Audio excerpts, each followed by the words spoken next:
Recent గా ఒక doctor చేసినటువంటి వీడియో ఒకటి వైరల్ అవుతోంది. Lost my 28-year-old patient due to UTI. She was a 28-year-old patient, corporate worker थी, बहुत ज़्यादा पब्लिक ट्रांसपोर्ट यूज़ करती थी, इसलिए थर्ड एपिसोड ऑफ यूटीआई था. इतना ज़्यादा सीवियर कि जब तक वो हमारे पास आए तब तक ब्लड में इन्फेक्शन बैठ गया था एंड हम उन्हें despite of our best efforts we couldn't save her. मैंने जब उनकी फैमिली से हिस्ट्री ली तो पता चला कि बहुत ज़्यादा वो अपना यूरिन होल्ड करती थी एंड पिछले कुछ टाइम से उन्हें प्रॉब्लम थी. అందులో ఆవిడ ఏం చెప్తున్నారంటే 28 ఇయర్స్ ఉన్నటువంటి ఒక లేడీ, ఆమె కార్పొరేట్ ఆఫీస్లో వర్క్ చేస్తారంట. ఆమె యూరిన్ని పదే పదే ఆపుకోవటం వల్ల, యూరిన్ని స్టాప్ చేసుకోవటం వల్ల ఇన్ఫెక్షన్ వచ్చేసి అది బ్లడ్లోకి వెళ్ళిపోయి ఆవిడ చనిపోయింది. సెప్సిస్ అంటారు కదా, అలా అయ్యి చనిపోయిందని చెప్పి ఆవిడ వీడియో చేశారు. సో యూరిన్ని ఆపుకోకండి దయచేసి. యూరిన్ వచ్చినప్పుడు ఇమీడియట్గా పాస్ చేయండి. ముఖ్యంగా మహిళలు, లేడీస్ ఎవరైతే ఉంటారో వాళ్ళందరూ కూడా జాగ్రత్తగా ఉండండి అని చెప్పేసి ఆవిడ వీడియోలో చెప్తున్నారు. ఇదే విషయం మీద మనతో మాట్లాడడానికి ప్రముఖ యూరాలజిస్ట్ డాక్టర్ శ్రీధర్ గారు లైవ్ కాల్ అందుబాటులో ఉన్నారు. ఒకసారి వారితో మాట్లాడదాం. డాక్టర్ గారు నమస్తే అండి. నమస్కారం అమ్మా. డాక్టర్ గారు, జనరల్గా లేడీస్ ముఖ్యంగా ఏంటంటే ఆఫీసులో వర్క్ చేసేవాళ్ళు, లేకపోతే అవుట్డోర్స్లో వెళ్ళి పనిచేసేవాళ్ళు, ఫీల్డ్ వర్క్ చేసేవాళ్ళు కావచ్చు, లేదు అంటే పబ్లిక్ ట్రాన్స్పోర్ట్స్ని యూజ్ చేసేవాళ్ళు కావచ్చు, యూరిన్ పాస్ చేయడానికి కొంచెం స్టాప్ చేసుకుంటూ ఉంటారు. యూరిన్ రెగ్యులర్గా పాస్ చేయడానికి ఇబ్బంది పడతారు అవకాశం లేక. తర్వాత పబ్లిక్ ట్రాన్స్పోర్ట్స్ లేకపోతే పబ్లిక్ టాయిలెట్స్ యూజ్ చేయాలంటే కూడా అవి నీట్గా ఉండవు, హైజీనిక్గా ఉండవు, లేనిపోయిన రిస్క్ ఎందుకు అని చెప్పేసి కూడా యూరిన్ని ఆఫ్ చేసుకొని మెల్లగా ఎప్పుడో టైం దొరికినప్పుడు పాస్ చేస్తుంటారు. అలాంటి వాటి వల్ల యూరిన్ ఇన్ఫెక్షన్స్ వచ్చి అది బ్లడ్లోకి ఇన్ఫెక్ట్ అయ్యే అవకాశం ఉంటుంది, సెప్సిస్గా మారి చనిపోయే అవకాశం ఉంటుంది. ఇప్పుడు నేను చెప్పాను చూడండి ఇంతకుముందు, అలాగే చనిపోయే అవకాశం ఉంటుందని చెప్తున్నారు. సో ఎలాంటి జాగ్రత్తలు తీసుకోవాలి మహిళలు? నిజంగానే అట్లా యూరిన్ ఆపుకోవటం ప్రాబ్లమే కదా? మంచి ప్రశ్న రేజ్ చేశారమ్మా మీరు. ఎందుకంటే స్త్రీల లోపల యూరినరీ ఇన్ఫెక్షన్స్ పురుషుల కంటే 4 రెట్లు అధికం. ఎందుకు అని అంటే మూత్రనాళం అనేది పురుషులో 22 సెంటీమీటర్లు ఉంటుంది, కానీ స్త్రీలో 4 సెంటీమీటర్లు మాత్రమే ఉంటుంది. రెండవది, యూరిన్ కంట్రోలింగ్ యూనిట్స్ కూడా స్త్రీల లోపల కొంత బలహీనంగానే ఉంటాయి. ఎందుకంటే ఆ 4 సెంటీమీటర్లోనే 2 స్ఫింక్టర్స్ ఉండాలి.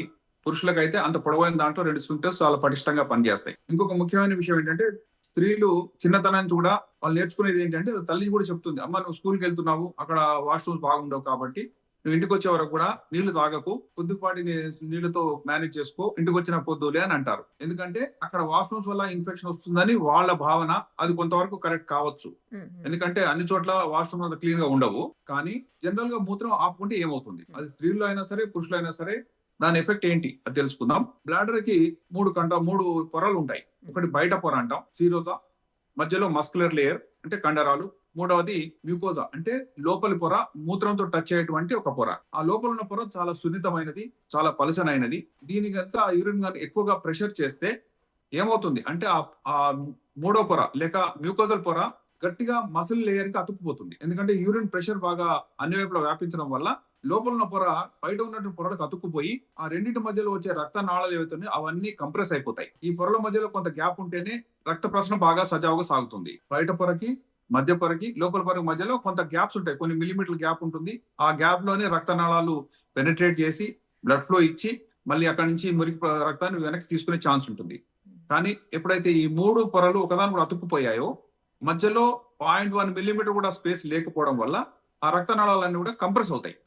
ఎలా అవుతుంది అంటే, మన చేతి ఒక ఉంగరానికి మనం తాడు కట్టేసాం అనుకోండి, ఆ ఉంగరం టిప్కి బ్లడ్ ఫ్లో వెళ్ళదు.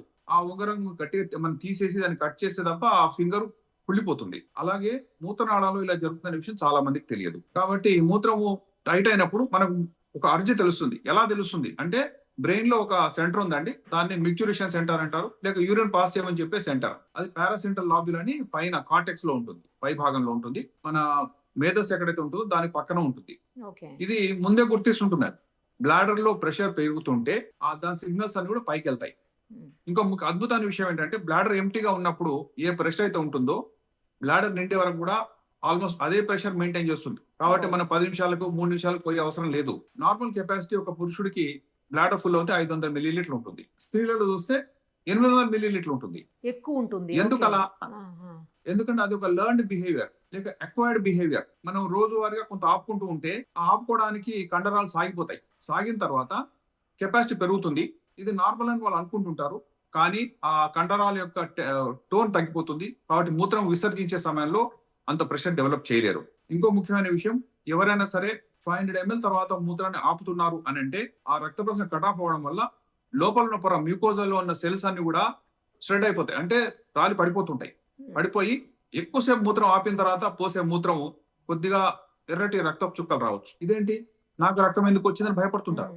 వాళ్ళు చేసిన పని వల్ల ఇలా జరిగిందనే విషయం వాళ్ళకి తెలియదు. ఎందుకంటే ఇప్పుడు వాళ్ళు ఆపినందువల్ల బ్లీడింగ్ అవుతుందని వాళ్ళకి తెలియదు, ఆపినందువల్ల ఇన్ఫెక్షన్ వస్తుందని వాళ్ళకి తెలియదు. పోనీ అలాగే కంటిన్యూ అయ్యారు అనుకుందాం. ఎందుకంటే 5 years పాప స్కూల్కి వెళ్తుంది, 4 years పాప స్కూల్కి వెళ్తున్నప్పటి నుంచి ఆమె అడల్ట్హుడ్ వచ్చే వరకు కూడా ఇదంతా ఒక విషియస్ సైకిల్.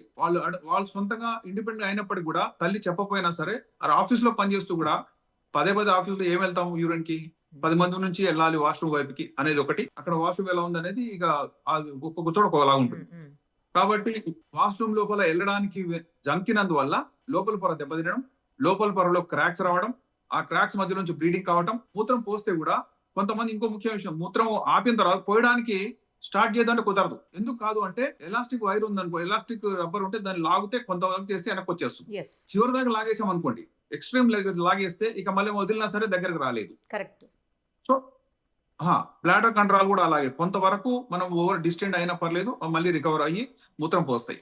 కానీ ఎక్స్ట్రీమ్ వరకు వెళ్ళిన వాళ్ళకు మూత్రం పోతాం అంటే ఆ ప్రెషర్ డెవలప్ చేయలేరు, ఆ టోన్ వాళ్ళకి రాదు, మూత్రం ఇనిషియేట్ చేయలేక బాధపడుతుంటారు. మూత్రం పోయబోతే బ్లీడింగ్ అవుతుంది, మంటతో వస్తుంది. ఒకసారి అయింది అనుకోండి, పర్లేదు, ఎందుకు అయిందో మనం వేడి చేసింది, మనం ఏదో నాన్ వెజ్ తిన్నాం అనుకుంటారు. కానీ ఎవరైనా సరే దీని పెద్ద ఇన్ఫెక్షన్ గా, పెద్ద ప్రాబ్లం గా భావించకపోవచ్చు.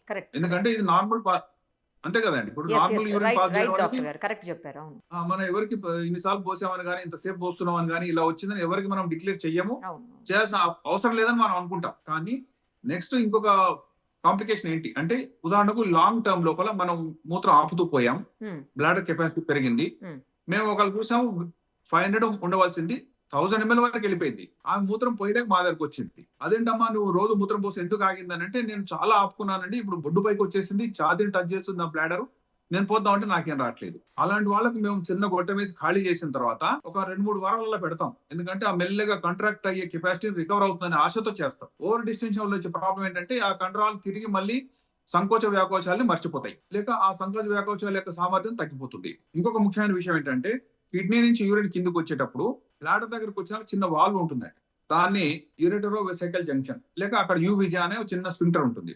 దాని పని ఏంటంటే, కిడ్నీ నుంచి మూత్రం కిందికి వస్తే బ్లాడర్ లో పడాలి. బ్లాడర్ నిండిన తర్వాత మనం మూత్రం పోయబోతే రివర్స్ వెళ్ళకూడదు. ఎందుకంటే పైనుంచి కిడ్నీ నుంచి మూత్రం వచ్చిన తర్వాత బ్లాడర్ నుంచి బయటికి వెళ్ళాలి తప్పితే మళ్ళీ వెనక్కి వచ్చేసింది అనుకోండి మూత్రం, అది ప్రాబ్లం. ఎందుకంటే ఇక మూత్రం పోయలేం, మనం కిందికి పైకి వెళ్తూ మనం సఫర్ అవుతుంటాం.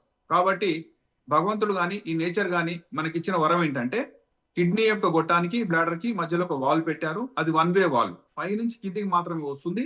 కిందికి వచ్చినటువంటి మూత్రం, ఉదాహరణ మనం మూత్రం పోస్తున్న సమయంలో ఆ వాల్వ్ మూసేసుకొని కిడ్నీ వైపు పోకుండా మూసుకుంటుంది, బయట వైపు ఉన్నటువంటి నాళం ద్వారా యూరిన్ బయటికి రావాలి. ఇది నార్మల్. కానీ ఎవరైతే ఎప్పుడు ఆపుకుంటూ ఆ బ్లాడర్ కెపాసిటీ పెరిగిపోయి బ్లాడర్ యొక్క టోన్ తగ్గిపోయి, అలాంటి వాళ్ళలో ఈ 1-way వాల్వ్ అవుతుందో అది 2-way వాల్వ్ అవుతుంది. అంత ఓవర్ డిస్టెన్స్ అయినాక ఆ మూత్రం పోయబోతే మూత్రం బయటికి రాకుండా రివర్స్ కిడ్నీలోకి వెళ్ళిపోతుంది. కిడ్నీలోకి వెళ్ళి దాన్నే వెసైకో యూరిటరల్ రిఫ్లక్స్ అంటారు.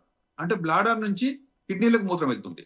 వెళ్ళినప్పుడు బ్లాడర్ యూరిన్ అనేది కొంత అన్క్లీన్, పరిశుభ్రత లోపించి ఉంటుంది, కిడ్నీలో యూరిన్ పర్ఫెక్ట్ గా క్లీన్ ఉంటుంది. కాబట్టి బ్లాడర్ యూరిన్ కిడ్నీకి వెళ్తే ఇన్ఫెక్షన్ క్యారీ చేస్తూ పైదాకా వెళ్ళిపోతుంది. దానివల్ల మీరు చెప్పిన పాయింట్ ఏంటంటే, కిడ్నీలు ఇన్ఫెక్షన్ అయింది, అందువల్ల మనిషి చనిపోయిందని.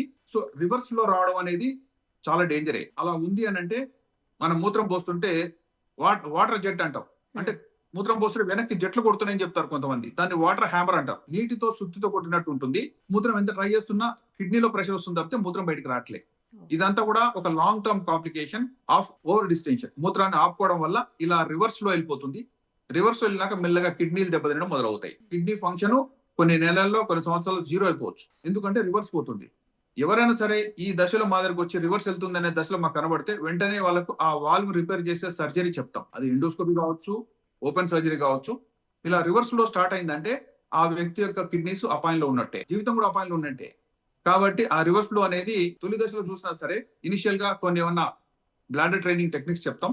అది కనుక రికవర్ కాకపోతే ఆ వాల్వ్ ని టైట్ చేసేటువంటి చిన్న టెఫ్లాన్ ఇంజెక్షన్స్ ఉంటాయి, అవి ఇచ్చి కొంచెం టైట్ చేసే ట్రై చేస్తాం.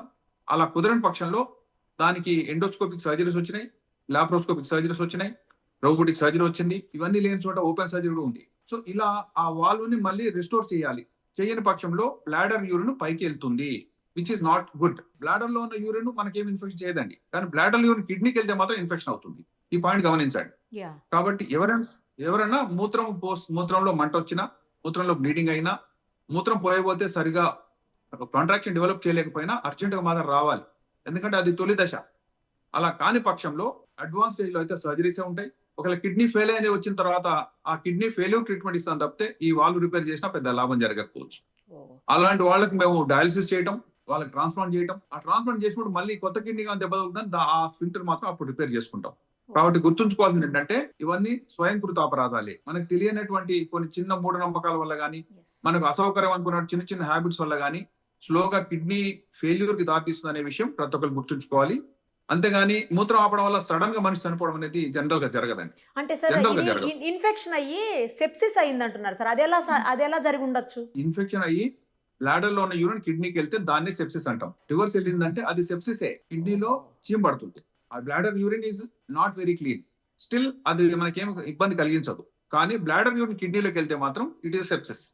ఎందుకంటే ఆ భాగానికి ఇది అన్క్లీన్, ఇందులో కొన్ని బ్యాక్టీరియా ఉన్నా సరే మనం తట్టుకునే ఇమ్యూనిటీ బ్లాడర్ ఉంది, కానీ కిడ్నీకి లేదు. కిడ్నీ అక్కడ ఫిల్టర్ చేస్తూ అత్యంత క్లీన్ అట్మాస్ఫియర్ లో పనిచేసుకుంటుంది. దానిలో కనుక మనం కొంత మురికి రుద్దామనుకోండి, అది ఇన్ఫెక్ట్ అయ్యి అది ఫెయిల్యూర్ కి దారితీస్తుంది. అందుకే మేము చెప్పేది, రివర్స్ ఫ్లో వచ్చినటువంటి వాళ్ళు మూత్రం పోసేటప్పుడు వీపులో నొప్పి వచ్చింది అనుకోండి, వీపులో జెట్స్ పరిగెత్తినట్టుగా అనిపించింది అనుకోండి, కొంతమంది వెనక్కి తిరిగి చూస్తారు, పాకెట్ లో ఏమన్నా పడిపోయిందా అని. అలాంటి ఫీలింగ్ వస్తుంది. మనం మూత్రం పోస్తే వెనక ఏదో పడిపోయింది అన్నట్టు గానీ, వీపు దగ్గర గుద్దుతున్నట్టు గానీ అనిపిస్తే అది చాలా సీరియస్ కాంప్లికేషన్, అర్జెంట్ గా మదర్ రావాలి.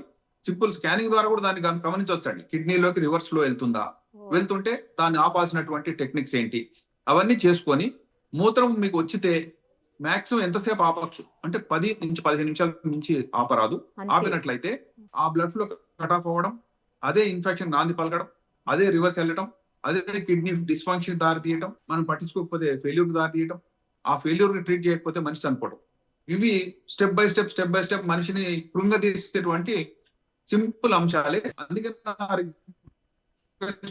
పురుషులైనా స్త్రీలైనా సరే వాష్రూమ్ ఎట్లా ఉంది దానికంటే కూడా మనం ఎంతసేపు ఆపాము, ఇక ఆపలేని పరిస్థితిలో ఉంటే ఏదో చేయకపోతే ఆ ఇన్ఫెక్షన్స్ ఎక్కువగా వస్తున్నాయి. అబ్బాయిలు చూడండి, ఎక్కడైనా చెట్ల కింద పోసేస్తుంటారు, వాళ్ళు ఏమి సిగ్గుపడరు. కానీ అబ్బాయిలకి much less than women. Final గా ఒక్కటి చెప్పండి డాక్టర్ గారు, ఇప్పుడు రెగ్యులర్ గా యూరిన్ స్టాప్ చేయడం వల్ల ఇలా అవుతుందా? వన్స్ ఇన్ ఏ వైల్ ఎప్పుడన్నా ఆపినా కూడా ఏం కాదా? వన్స్ ఇన్ ఏ వైల్ పర్లేదండి. ఇదంతా కూడా రెగ్యులర్ గా కొన్ని సంవత్సరాలుగా చేస్తే వచ్చే కాంప్లికేషన్స్. ఏదైనా సరే బస్సులో ప్రయాణిస్తున్నాము, మనకి వాష్రూమ్ లేదంటే మనం ఏం చేస్తాం, డ్రైవర్ని అడుగుతాం, ఏదో రిక్వెస్ట్ చేసుకుంటాం, అట్లా పర్లేదు. కానీ పొద్దున సాయంత్రం రాత్రి ఇదే పని చేసాం అనుకోండి, తప్పకుండా కాంప్లికేషన్స్ వస్తాయి. ఇది గుర్తుంచుకుంటే ఇది సింపుల్. మనం మూత్రం పోయడం అనేది పెద్ద ఖర్చుతో విషయం కాదండి. మూత్రం పోయాలి, పోస్తే మన కిడ్నీస్ రక్షించుకుంటాం అంతే. అది ఆ బండ గుర్తుపెట్టుకుంటే ఎవరైనా సరే లైఫ్ లాంగ్ ఆ కిడ్నీస్ ఫెయిల్ కాకుండా, బ్లాడర్ లో ఇన్ఫెక్షన్ కాకుండా కాపాడుకునే ఛాన్సెస్ మాత్రం పుష్కలంగా ఉంటాయి. చాలా మంచి విషయాలు చెప్పారు డాక్టర్ గారు, ఎలాంటి జాగ్రత్తలు తీసుకోవాలి అనేది క్లియర్ గా చెప్పారు. Thank you so much. మరిన్ని అప్డేట్స్ కోసం Nirupama Suman TV Insta page ని ఫాలో చేయండి. సుమన్ టీవీలో మీ పర్సనల్ అండ్ బిజినెస్ ప్రమోషన్స్ కోసం కింది నెంబర్ కి కాంటాక్ట్ చేయండి.